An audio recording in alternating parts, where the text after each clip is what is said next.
Hi friends, ഞാൻ ഇന്നൊരു ചട്ടിപ്പത്തിരിയുടെ റെസിപ്പിയാണ് ചെയ്യുന്നത്. ബീഫ് കൊണ്ടുള്ള ഈ ചട്ടിപ്പത്തിരി ഉണ്ടാക്കുന്നത് എങ്ങനെയെന്ന് നോക്കാം. ഇതിനു വേണ്ടി ആദ്യം മസാലയൊന്ന് റെഡിയാക്കി എടുക്കണം. ഈ ചൂടായ പാനിലോട്ട് ഒരു 2 ടേബിൾ സ്പൂൺ വെളിച്ചെണ്ണ ഒന്ന് ഒഴിച്ചു കൊടുക്കാം.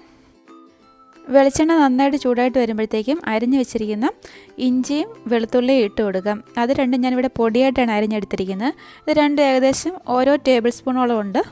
അത് ഇട്ടിട്ട് അതിൻ്റെ പച്ചമണം മാറുന്നിടം വരെ ഒന്ന് ചെറുതായിട്ട് മൂപ്പിച്ചെടുക്കണം. ഇനി ഇതിലോട്ട് അരിഞ്ഞു വെച്ചിരിക്കുന്ന സവാള ചേർത്ത് കൊടുക്കാം. ഞാനിവിടെ 2 മീഡിയം സവാളയാണ് എടുത്തിരിക്കുന്നത്. അതും പൊടിയായിട്ടാണ് അരിഞ്ഞെടുത്തിരിക്കുന്നത്.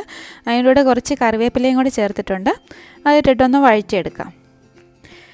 പിന്നെ ഇതിലോട്ട് ഒരു 3-4 പച്ചമുളക് വട്ടത്തിൽ അരിഞ്ഞതും കൂടി ചേർത്ത് കൊടുക്കാം. ഇനി ഇതിലോട്ട് കുറച്ച് ഉപ്പും കൂടി ചേർത്ത് കൊടുക്കാം. ഈ ബീഫ് ചട്ടിപ്പത്തിരി ഉണ്ടാക്കാനുള്ള ബീഫ് ഞാൻ നേരത്തെ വേവിച്ച് വെച്ചിട്ടുണ്ട്. ഒരു 350 ഗ്രാം ബീഫ് ഉപ്പും അല്പം മസാലയൊക്കെ ചേർത്ത് വേവിച്ചെടുത്ത് വെച്ചിട്ടുണ്ട്. അപ്പോൾ അതിൽ ഉപ്പൊക്കെ ചേർത്താണ്. അതുകൊണ്ട് ഇതിലോട്ട് കുറച്ച് ഉപ്പ് മാത്രമേ ചേർക്കുന്നുള്ളൂ. ബീഫ് വേവിക്കാൻ നേരം അതിൽ മുളക് പൊടി, മല്ലിപ്പൊടി, മഞ്ഞൾപ്പൊടി, അതുപോലെ തന്നെ കുരുമുളക് പൊടിയും ചേർത്താണ് വേവിച്ച് വെച്ചിരിക്കുന്നത്. ഇപ്പോൾ ഇത് അത്യാവശ്യം ഒന്ന് വഴന്ന് വന്നിട്ടുണ്ട്. ഇനി ഇതിലോട്ട് കുറച്ച് മസാലപ്പൊടികൾ ചേർത്ത് കൊടുക്കുക. ഞാനിതിലോട്ടൊരു 1/4 ടീസ്പൂൺ മഞ്ഞൾപ്പൊടി ചേർത്ത് കൊടുത്തിട്ടുണ്ട്. ഇനി ഒരു 1/2 ടീസ്പൂൺ മുളക് പൊടിയും ഒരു 1/2 ടീസ്പൂൺ കുരുമുളക് പൊടിയും കൂടി ചേർത്ത് കൊടുക്കുന്നുണ്ട്. പിന്നെ ഇതിലോട്ടൊരു 1/2 ടീസ്പൂൺ ഗരം മസാലയും കൂടി ചേർത്ത് കൊടുക്കാം. ഇത്രയും ചേർത്തിട്ട് തീ കുറച്ച് വെച്ചിട്ട് ഈ മസാലപ്പൊടികളിലേക്ക് പച്ചമണം മാറുന്നിടം വരെ ഒന്ന് നല്ലതുപോലെ വഴറ്റിയെടുക്കണം. ഇനി ഇതിലോട്ട് വേവിച്ച് പൊടിച്ച് വെച്ചിരിക്കുന്ന ബീഫ് ചേർത്ത് കൊടുക്കുക. ഞാൻ മിക്സിയിലിട്ടിട്ടാണ് അതൊന്ന് പൊടിച്ചെടുത്തിരിക്കുന്നത്. ഇത് ഏകദേശം ഒരു 350 ഗ്രാമോളം ബീഫുണ്ട്. ഇനി അതും കൂടി ചേർത്തിട്ട് നല്ലതുപോലെ ഒന്ന് മിക്സ് ചെയ്ത് യോജിപ്പിക്കണം. ഇനി ഇതിലോട്ട് അരിഞ്ഞു വെച്ചിരിക്കുന്ന കുറച്ച് മല്ലിയിലയും കൂടി ചേർത്ത് കൊടുക്കാം. അങ്ങനെ നമ്മുടെ ബീഫ് ചട്ടിപ്പത്തിരിക്ക് വേണ്ടിയുള്ള ബീഫ് മസാല ഇവിടെ റെഡി ആയിട്ടുണ്ട്. ഇനി ഗ്യാസ് ഓഫ് ആക്കാം. ഇതൊന്ന് ചെറുതായിട്ട് തണുക്കുന്ന സമയത്ത് ഇതിനു വേണ്ടിയുള്ള ബാക്കി കാര്യങ്ങളൊന്ന് ചെയ്യാം. ഇനി നമുക്ക് ഈ ചട്ടിപ്പത്തിരിക്ക് വേണ്ടിയുള്ള പത്തിരി ഒന്ന് റെഡിയാക്കി എടുക്കണം. 2 തരത്തിൽ നമുക്ക് പത്തിരി തയ്യാറാക്കി എടുക്കുക. ഒന്നെങ്കിൽ ഇങ്ങനെ ദോശ പോലെ ചുട്ടെടുക്കുക, അല്ലെങ്കിൽ ചപ്പാത്തി പോലെ പരത്തിയും പത്തിരി നമുക്ക് ഉണ്ടാക്കിയെടുക്കാം. ഞാനിവിടെ മൈദ ഉപയോഗിച്ച് ഇങ്ങനെ ചപ്പാത്തി പോലെ പരത്തിയാണ് ഇന്ന് ഉണ്ടാക്കാൻ പോകുന്നത്. അതിനുവേണ്ടി ഈ പാത്രത്തിലോട്ട് ഒരു 1 കപ്പ് മൈദ ഇട്ട് കൊടുക്കാം. ഇനി ഇതിലോട്ട് ആവശ്യത്തിന് ഉപ്പ് ചേർത്ത് കൊടുക്കാം. എന്നിട്ട് നല്ലതുപോലെ ഒന്ന് മിക്സ് ചെയ്തിട്ട് കുറേശ്ശെ വെള്ളം ഒഴിച്ചിട്ട് നല്ലതുപോലെ ഒന്ന് കുഴച്ചെടുക്കണം.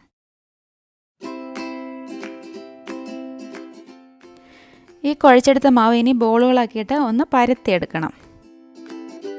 ഞാൻ ഈ ബോളെല്ലാം ഒന്ന് എളുപ്പത്തിന് വേണ്ടി പ്രസ് പാനിൽ വെച്ചൊന്ന് പ്രസ് ചെയ്തെടുത്തിട്ടുണ്ട്. ഇനി അത് ചപ്പാത്തി പോലെ ഒന്ന് പരത്തിയെടുക്കാം. നമ്മളിപ്പോൾ ഏത് പാത്രത്തിൽ വെച്ചാണ് ചട്ടിപ്പത്തിരി ഉണ്ടാക്കുന്നത് ആ പാത്രത്തിൻ്റെ വലുപ്പത്തിനനുസരിച്ചായിരിക്കണം നമ്മുടെ ഈ ചപ്പാത്തിയുടെ വലുപ്പവും. അതിൻ്റെ അകത്ത് കറക്റ്റായിട്ട് ഇരിക്കുന്ന പരുവത്തിൽ വേണം നമ്മൾ പരത്തിയെടുക്കാൻ. ഇതുപോലെ ബാക്കിയുള്ളതും കൂടെ പരത്തിയെടുക്കുക. ഈ 1 ഗ്ലാസ് മാവിൽ നിന്ന് 5 പത്തിരിയാണ് ഉണ്ടാക്കാൻ പറ്റിയത്. ഈ പരത്തിയെടുത്ത മൈദ കൊണ്ടുള്ള പത്തിരിയെല്ലാം ഇനി ചെറുതായിട്ടൊന്ന് നമുക്ക് ചുട്ടെടുക്കണം. ഇനിയിപ്പോൾ ഈ പാനിലോട്ട് ഓരോന്നായിട്ട് ഇട്ട് കൊടുക്കാം. ഇതിൻ്റെ ഒരു വശപ്പായിട്ടുണ്ട്. ഇനി ഒന്ന് മറിച്ചിട്ട് കൊടുക്കാം. ഇതങ്ങനെ മൊരിക്കേണ്ട ആവശ്യമൊന്നുമില്ല, ചെറുതായിട്ട് ഒന്ന് ആയാൽ മതി. ഇതിപ്പോൾ ആയിട്ടുണ്ട്. ഇനിയിപ്പോൾ ഇതെടുത്ത് മാറ്റാം. അതുപോലെ ബാക്കിയുള്ളതും ഇതുപോലെ തന്നെ ചുട്ടെടുക്കാം. ഈ ബീഫ് ചട്ടിപ്പത്തിരി ഉണ്ടാക്കാൻ വേണ്ടി ഞാനിവിടെ 4 മുട്ട എടുത്തിട്ടുണ്ട്. ഈ മുട്ട കൊണ്ട് നമുക്കൊരു മുട്ടയുടെ കൂട്ടുണ്ടാക്കിയെടുക്കണം. ഇതിലോട്ടിനി ആവശ്യത്തിന് ഉപ്പ് ചേർത്ത് കൊടുക്കാം. ഇനി ഇതിലോട്ടൊരു 1/2 ടീസ്പൂൺ കുരുമുളക് പൊടി ചേർത്ത് കൊടുക്കാം. പിന്നെ ഒരു നുള്ള് മഞ്ഞൾപ്പൊടിയും കൂടി ചേർത്ത് കൊടുക്കാം. പിന്നെ ഇതിലോട്ട് ചേർക്കാൻ പോകുന്ന ഒരു 1/4 കപ്പ് പാലാണ്. ഇത് നമ്മൾ സാധാരണ ഉപയോഗിക്കുന്ന ഫ്രഷ് മിൽക്കാണ് ഞാനിതിൽ ചേർക്കുന്നത്. പിന്നെ കുറച്ച് മല്ലിയിലയും കൂടി ഞാൻ ഇതിലോട്ട് ചേർത്ത് കൊടുക്കുന്നുണ്ട്. ഇത്രയും ചേർത്തതിന് ശേഷം ഇത് നല്ലതുപോലെ ഒന്ന് ബീറ്റ് ചെയ്തെടുക്കണം. ഇപ്പോൾ ചട്ടിപ്പത്തിരിക്ക് വേണ്ടിയുള്ള എല്ലാ കാര്യങ്ങളും ഇവിടെ റെഡി ആയിട്ടുണ്ട്. ഇനി ഇതൊന്ന് സെറ്റ് ചെയ്തെടുത്താൽ മതി. ഞാനിപ്പോൾ ഈ പാത്രത്തിലാണ് ചട്ടിപ്പത്തിരി ഉണ്ടാക്കാൻ പോകുന്നത്. ഇതിലോട്ടൊരു 1 ടേബിൾ സ്പൂൺ നെയ്യ് ഒഴിച്ച് കൊടുക്കുക. എന്നിട്ട് നല്ലതുപോലെ പാത്രത്തിൻ്റെ എല്ലാ ഭാഗത്തും ഒന്ന് തടവി കൊടുക്കണം.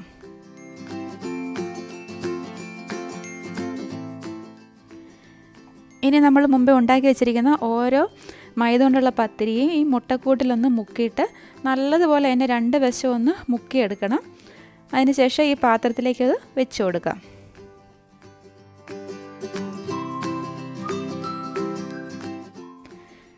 ഇനി അതിൻ്റെ മുകളിലോട്ട് ബീഫിൻ്റെ ഫില്ലിങ് വെച്ച് കൊടുക്കാം.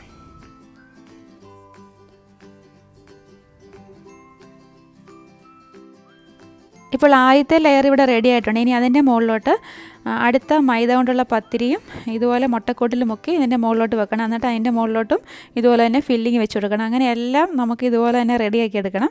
ഏറ്റവും മുകളിലത്തെ പത്തിരിയുടെ മുകളിൽ മാത്രം ഫില്ലിങ്ങിൻ്റെ ആവശ്യമില്ല. ഇവിടെ ഇപ്പോൾ 5 പത്തിരി ഞാൻ ഈ പാത്രത്തിലോട്ട് അടുക്കി വെച്ചിട്ടുണ്ട്. ഇനി ആ ബാക്കി വരുന്ന മുട്ടക്കൂട്ട് ഇതിലോട്ടൊന്ന് ഒഴിച്ചു കൊടുക്കണം. അതിൻ്റെ സൈഡിൽ കൂടെ വേണം ഒന്ന് ഒഴിച്ചു കൊടുക്കാൻ ആദ്യം. എന്നാലേ ഉള്ളൂ ആ സൈഡ് ഭാഗത്തുള്ള ഗ്യാപ്പൊക്കെ ഒന്ന് ഫില്ലാകത്തുള്ളൂ. അതിനുശേഷം ബാക്കി വരുന്നത് അതിൻ്റെ മുകളിലോട്ട് നമുക്ക് ഒഴിച്ചു കൊടുക്കാം. ഇനി പാത്രം അടച്ചിട്ട് ഇതൊന്ന് വേവിച്ചെടുക്കണം. ആദ്യം ഒരു 2 മിനിറ്റ് നേരത്തേക്ക് നല്ല ഹൈ ഫ്ലെയിമിലൊന്ന് വെക്കണം. അന്നേരത്തേക്ക് ആ പാത്രം നല്ലതുപോലെ ഒന്ന് ചൂടാകും.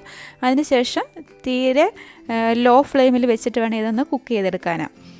ഇതൊരു 10 മിനിറ്റിന് ശേഷം ഞാൻ ഈ സോസ് പാന് വേറൊരു ഫ്രൈങ് പാൻ്റെ മുകളിലോട്ട് മാറ്റിയിട്ടുണ്ട്. അല്ലെങ്കിൽ ദോശക്കല്ലിൻ്റെ മുകളിലോട്ട് മാറ്റി വെച്ചാലും മതി. അങ്ങനെ ചെയ്യുമ്പോൾ ഇതിൻ്റെ അടിഭാഗമൊക്കെ കരിയാതെ നമുക്ക് കിട്ടും. എന്നിട്ട് ഒരു 15 തൊട്ട് 20 മിനിറ്റ് വരെ ഇത് കുക്ക് ചെയ്തെടുക്കണം. ഇപ്പോൾ ഒരു 20 മിനിറ്റ് കഴിഞ്ഞിട്ടുണ്ട്. ഇനി ഒന്ന് തുറന്ന് നോക്കാം. ഇതിൻ്റെ മുകൾ ഭാഗം ഒന്ന് മൊരിഞ്ഞ് കിട്ടാൻ വേണ്ടി നമുക്ക് ഇതൊരു വേറൊരു ഫ്രൈങ് പാനിലോട്ടൊന്ന് മറിച്ചിട്ടിട്ട് ഒരു 5 മിനിറ്റ് ഒന്ന് ചെറിയ തീയിലൊന്ന് വേവിച്ചെടുക്കണം.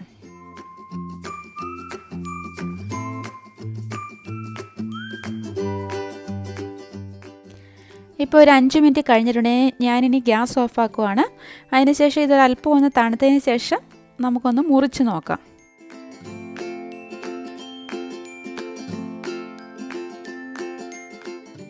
ഇതുകൊണ്ട് നമ്മുടെ ബീഫ് ചട്ടിപ്പത്തിരി ഇവിടെ റെഡി ആയിട്ടുണ്ട്. അതിൻ്റെ ലെയറുകളൊക്കെ നല്ലതുപോലെ കാണാം. ഇഫ്താർ സമയത്തൊക്കെ ഉണ്ടാക്കാൻ പറ്റിയ നല്ലൊരു സ്നാക്കാണിത്. ഇതിൻ്റെ വീഡിയോ നിങ്ങൾക്ക് ഇഷ്ടമായെന്ന് വിചാരിക്കുന്നു. ഇഷ്ടമായ ലൈക്ക് ചെയ്യാനും കമൻറ്റ് ചെയ്യാനും ഷെയർ ചെയ്യാനും മറക്കരുത്. അതുപോലെ ചാനൽ സബ്സ്ക്രൈബ് ചെയ്യാനും വിട്ടുപോകരുത്. വീണ്ടും നല്ലൊരു റെസിപ്പിയുമായി കാണാം. Thank you for watching tasty Queen's.